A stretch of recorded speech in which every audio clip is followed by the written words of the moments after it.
σας. Να σου πω, έχεις βάλει make-up? Όχι, όχι, πάρα πολύ λίγο, ίσα-ίσα. Ωραία, πάνε βάλε κι άλλο γιατί πραγματικά δεν βλέπεσαι.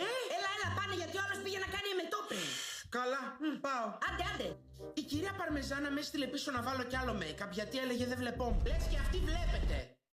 Καλά, τώρα για να λέμε την αλήθεια, βλέπετε. Έχω τραβήξει καμιά δυο μαζί της. Τέλος πάντων, πήγα και έβαλα. Έβαλα καλύτερα τώρα. Τώρα κάτι γίνεται. Ωραία. Κάπου σαν να σε ξέρω όμως εσένα. Για έλα λίγο εδώ κοντά μου να σε δω. Έλα λίγο ακόμη. Ακόμη λίγο. Έλα. Μπράβο να μην σταματιάξω.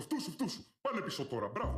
Στην αρχή είναι αλήθεια ότι κρίτζαρα όταν με έφτιασε ο κύριος Καμπός. Αλλά στη συνέχεια, επειδή είπε και λίγο σάλιο στο στόμα μου άρεσε. Ήταν ωραίο γευστικά. Εύχομαι λοιπόν να το ξαναγευτώ στο μέλλον. Για να περάσω κιόλας δηλαδή, όχι τίποτα άλλο. Και για πες μας, εσύ με τι ασχολείσαι? Είμαι πορνοστάρ. Έλα ρε, εσύ τι τέλειο! Να που την ξέρω. Μπράβο, για δείξε μας λίγο. Τι να δείξω?